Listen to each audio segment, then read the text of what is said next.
Prior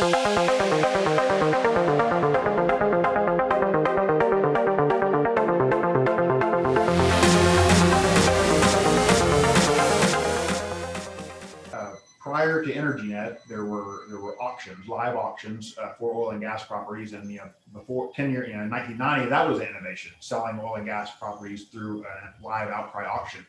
But back then, the A and D portion, M and A and D, was very nascent as well, where guys named Randall and Dewey or different were actually two guys or these different A and D shops, and that's what they specialized in, was helping people monetize assets and non-core assets. So that was done on a bigger scale, and that has since developed into a huge investment banking business and still goes on. But a lot of those initial deals back then, in that phase, where if a company, if Exxon had to sell non-core assets or Burlington had to sell non-core assets, they would hire kind of a boutique advisory firm that had specialization in doing that, and they would put a data package together and talk to buyers and showcase the upside and close the deal. And then in our history, our how Bill came up with EnergyNet is he was participating in oil and gas auctions in Oklahoma City and Houston.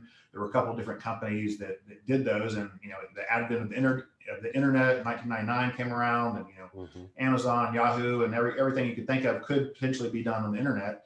And he created EnergyNet to do that, and really to create like you said, some innovations and correct some maybe inefficiencies. He didn't like having to travel get on a plane and go to Houston or Oklahoma City to maybe bid on a property and get outbid, and then it was over, and then he just had to pack up a suitcase and go home, or just different things like that. So creating an online marketplace, two-sided marketplace where buyers and sellers could transact really whenever they wanted, however they wanted, was very appealing. But it was it was very the oil and gas industry as a whole. On the drilling side, tons of technology, tons of innovations. On the A&D side, on the business side, it's still fairly traditional, and was traditional in the early 2000s. So it was kind of banging our head against the wall for a while, just trying to convince people to use our marketplace to monetize their assets.